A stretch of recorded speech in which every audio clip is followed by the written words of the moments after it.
സത്യത്തിൽ നിങ്ങളൊന്ന് ആലോചിക്ക്. ഖുർആനെ കുറിച്ച് നമ്മൾ ആലോചിച്ചാൽ വലിയ അത്ഭുതം. എത്ര കൊല്ലം കൊണ്ടാ ഖുർആൻ ഇറങ്ങിയത്? ഇഖ്റ ഇറങ്ങി, ഇഖ്റ ബിസ്മി റബ്ബിക്കല്ലദീ ഖലഖ് എന്നിറങ്ങി.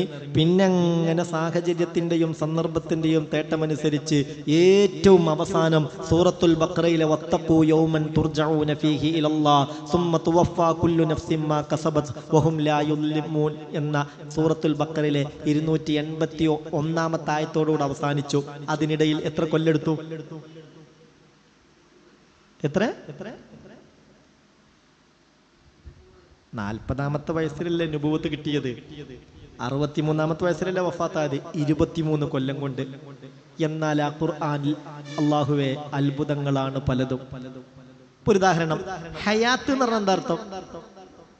ഹയാത്ത് എന്ന് പറഞ്ഞാൽ ജീവിതം എന്ന അർത്ഥം.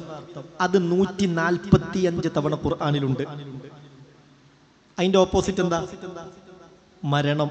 അതും എത്ര തവണ? 145 തവണ. നിങ്ങൾ ശ്രദ്ധിക്കുന്നുണ്ടോ? നിങ്ങൾ ഉറങ്ങി കേൾക്കേണ്ടതല്ലത്.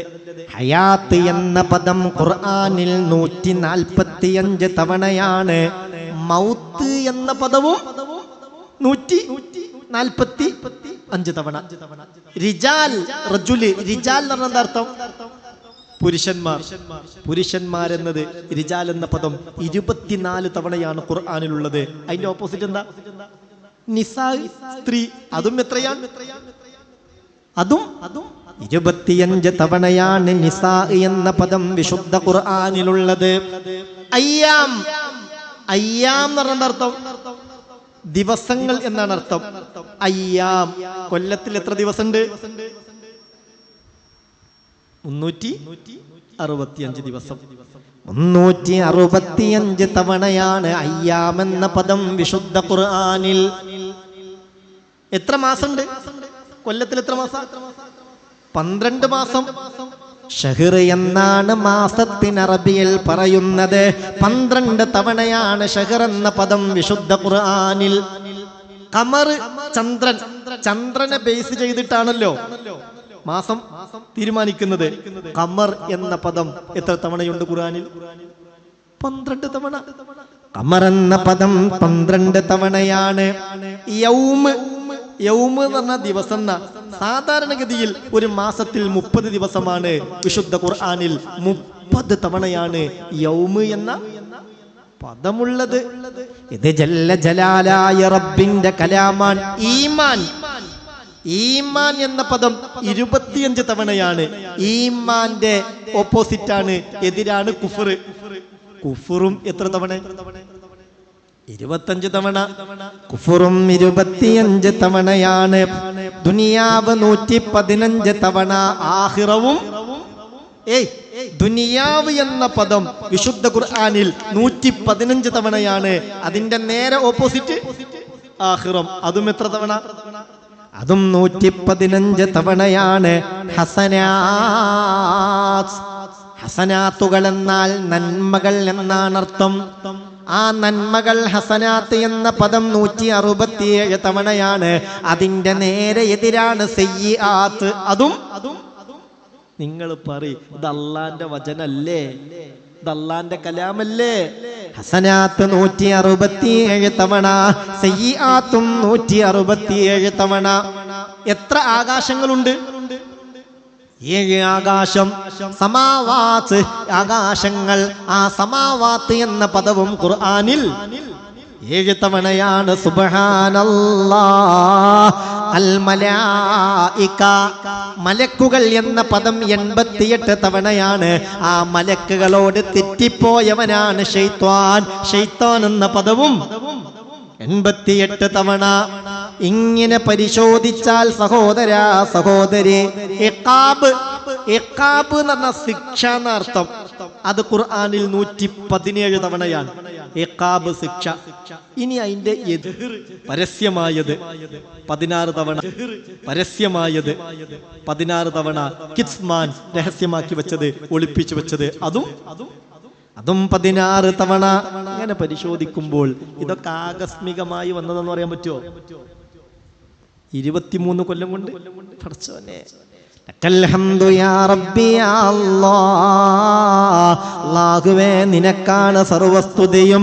അലിഫ് ലാം റാ തിൽക ആയാതുൽ കിതാബിൽ മുബീൻ ഇന്നാ അൻസൽനാഹു ഖുർആനൻ അറബിയ്യാ.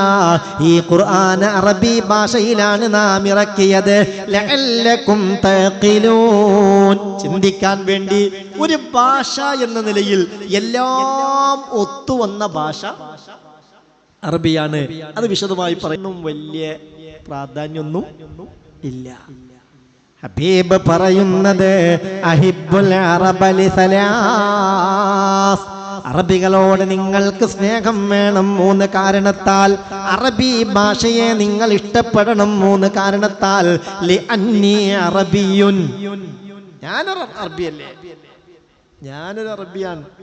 വലുഗത്തുൽ ഖുർആനി അറബിയുൻ, പരിശുദ്ധ ഖുർആന്റെ ഭാഷ അറബിയാണ്. വലുഗത്തു അഹ്ലിൽ ജന്നത്തി അറബിയുൻ, സ്വർഗ്ഗക്കാരുടെ ഭാഷ അറബിയാണ്. അല്ലാഹുവേ അടത്താനും അറബിയിൽ സംസാരിക്കാനും തൗഫീഖ് തരട്ടെ. അതിന് ഉസ്താദെ ഞങ്ങൾക്ക് അറബിയൊന്നും അറിയൂലല്ലോ, പിന്നെന്താ ചെയ്യാൻ? അറിഞ്ഞോളും. എന്ത് ചെയ്താ മതി? അടുത്തിയാ മതി. അതിനുള്ള റൂട്ട് സ്വീകരിച്ചാൽ മതി. അതിനല്ലാഹു തൗഫീഖ് തരട്ടെ, അതിനല്ലാഹു തൗഫീഖ് തരട്ടെ. എന്നിട്ട് റബ്ബ് പറയുകയാണ്, നഹ്നു നഖുസ്സു അലൈക അഹ്സനൽ ഖസസ്. ഇദാ നഹ്നു നഖുസ്സു അലൈക, നബിയേ നിങ്ങൾക്ക് നാം കഥ പറഞ്ഞു തരുകയാണ്. നഹ്നു എന്ന് പറഞ്ഞാൽ എന്താ അർത്ഥം? അന എന്ന് പറഞ്ഞാൽ ഞാൻ, നെഹ്നു എന്ന് പറഞ്ഞാൽ ഞങ്ങള്. അന എന്ന് പറഞ്ഞാൽ ഞാന്, നെഹ്നു എന്ന് പറഞ്ഞാൽ ഞങ്ങൾ. ഇവിടെ അള്ളാഹു അള്ളാഹിനെ ഉദ്ദേശിച്ച് പറയാണ് നാം.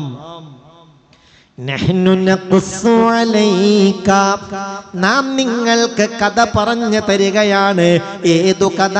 അഹ്സനൽ ഖസസി, കഥകളിൽ ഏറ്റവും നല്ല കഥ. എന്താണ് ഇപ്പൊ യൂസുഫ് നബി അലൈഹി സ്വലാത്തു വസ്സലാമിന്റെ കഥയെ കുറിച്ച് ഏറ്റവും നല്ല കഥ എന്ന് പറയാൻ കാരണം?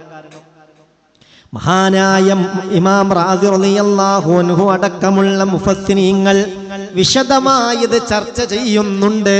എന്നിട്ട് മുഫസ്സിരീങ്ങൾ പറയുന്നുണ്ട്, ലിമാ സുമ്മിയത് ഹാദിഹി സൂറ അഹ്സനൽ ഖസസി മിൻ ബൈനി സായിരിൽ ഖാസീസ്. എത്ര കഥകൾ ഖുർആനിലുണ്ട്. മൂസാ നബിയുടെ കഥ ഉണ്ട്, ആദം നബിയുടെ കഥ ഉണ്ട്, അസ്ഹാബുൽ കഹ്ഫിന്റെ കഥയുണ്ട്, ദുൽഖർനൈനിയുടെ കഥയുണ്ട്, എത്രയോ പ്രവാചകന്മാരുടെ കഥയുണ്ട്. ഇബ്രാഹിം നബിയെ തീക്കുണ്ടാരത്തിലേക്ക് എറിഞ്ഞ കഥയുണ്ട്. സക്കരിയ നബിയെ ശത്രുക്കൾ വളഞ്ഞ് കൊലപ്പെടുത്തിയ കഥയുണ്ട്. അതൊന്നുമില്ലാതെ ഇതിനെ മാത്രം അഹ്സനുൽ ഖസസ് എന്ന് പറയാനുള്ള കാരണമെന്ത്? ശ്രദ്ധിക്കണം. എന്നിട്ട് ഇമാം റാസി റളിയല്ലാഹു അൻഹു പറയാണ്, കൗനുഹു അഹ്സനുൽ ഖസസ്, ഇത് കഥകളിൽ ഏറ്റവും നല്ല കഥയായത്. ഇതിൽ ഒരുപാട് ചിന്തിക്കാനുണ്ട്. ലിമാ ഫീഹി മിനൽ ഇബരി വന്നുകതി വൽ ഹികമി വൽ അജായിബി അല്ലതി ലൈസത് ഫീ ഗൈരിഹാ.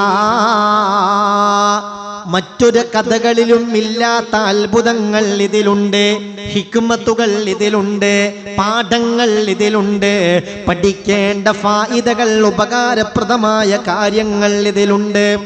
ഫഇന്ന ഇഹ്ദൽ ഫവായിദി, ഫായിദകളിൽ പ്രധാനപ്പെട്ട ഒരു ഫായിദ, പ്രധാനപ്പെട്ട ഒരു പാഠം, അല്ലത്തി ഫീ ഹാദിഹിൽ ഖിസ്സ, ഈ കഥയിലുള്ള പ്രധാനപ്പെട്ട ഒരു പാഠം, അന്നഹു ലാ ദാഫിയ ലിഖളാഇല്ലാഹി തആല വലാ മാനിയ മിൻ ഖുദ്റത്തില്ലാഹ്.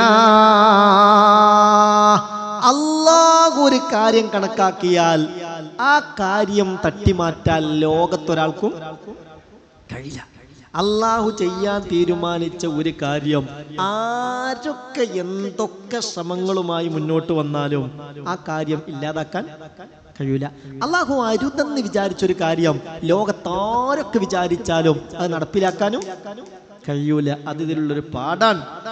വഅന്നഹു തആല ഇദാ ഖലാ ലിൽ ഇൻസാനി ബിഖൈരിൻ വമക്റുമത്തിൻ, ഒരു മനുഷ്യന് അല്ലാഹു ഒരു ആദരവ് കണക്കാക്കി, ഒരു മഹത്വം കണക്കാക്കി, ഒരു ഖൈറിൽ അവനെ എത്തിക്കാൻ കണക്കാക്കി. എന്നിട്ടോ ഫലോ അന്ന അഹ്ലൽ ആലം ഇജ്തമഉ അലൈഹി, ലോകം മുഴുവനും അതില്ലാതെയാക്കാനായി ഒരുമിച്ച് കൂടിയാൽ ലം യഖ്ദിറു അലാ ദഫ്ഇഹി, അല്ലാഹു വിചാരിച്ച കാര്യം ഇല്ലാതാക്കാൻ ലോകം മുഴുവൻ മെനക്കെട്ടാലും നടക്കില്ല. പിന്നെ ഇതിലുള്ളൊരു പാഠം, രണ്ടാമത്തെ ഒരു പാഠം ഇതാണ്, ദലാലതുഹാ അലാ അന്നൽ ഹസദ സബബുൽ ലിൽ ഖിദ്ലാനി വൽ നുഖ്സാൻ. അസൂയ ഒരാൾക്കുണ്ടായാൽ അയാൾ അത് കാരണമായി തകർന്ന് തരിപ്പണമാകുകയുള്ളൂ. ഒരാൾക്ക് മറ്റൊരാളോട് അസൂയയുണ്ടാവുകയും മറ്റൊരാളുടെ തകർച്ചയെ ആഗ്രഹിക്കുകയും അതിനുവേണ്ടി പ്രവർത്തിക്കുകയും ചെയ്താൽ അത് കാരണമായി പരാജയം മാത്രമേ ഉണ്ടാകൂ എന്നും ഈ ചരിത്രത്തിൽ നിന്ന് കൃത്യമായി പഠിക്കാൻ കഴിയും.